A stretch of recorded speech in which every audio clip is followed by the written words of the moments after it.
Hello, my brothers and sisters in our Lord Jesus Christ. My name is Father Joe, and I'm a priest at St. Joseph's Church in Elko, Nevada. I want to share a brief little reflection on our first reading today. Now, to give a little bit of context, this is St. Paul's farewell discourse.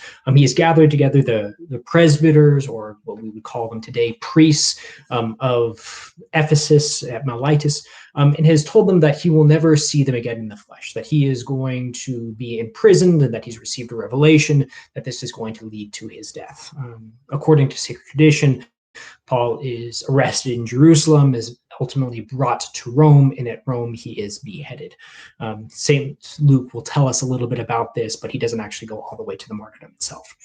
So in his farewell discourse, St. Paul is kind of giving the last reminders to those that have authority, but I think it's beneficial for everyone, because St. Paul's greatest admonishment of those that are present, of the priests that are from Ephesus, is to look at themselves and also to look at the community, that they have a responsibility to care for their own spiritual life, but also to care for the flock, to those who have been entrusted to them.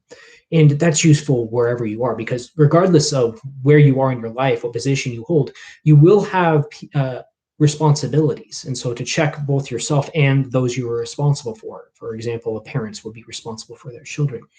And one way of doing this seems to be to live one's life subservient to the truth. What do I mean by that? Oftentimes we can get into this sort of struggle of trying to be right, or trying to point out the flaws of others. But if we were to live a life subservient to the truth, as best as we are able to figure out what that is, if we were to live our lives following this principle of coherence to reality, of right response to reality, then it no longer becomes a question of me being better than someone else, or about someone else being inferior to me, but simply about becoming who we are always created to be, about developing into the person that we could become.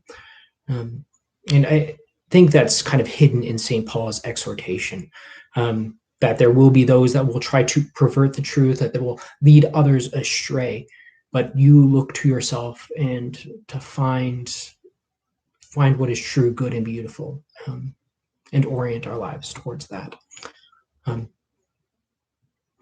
With that, I'm going to end my reflection. Stay safe, my brothers and sisters. May God bless and keep you.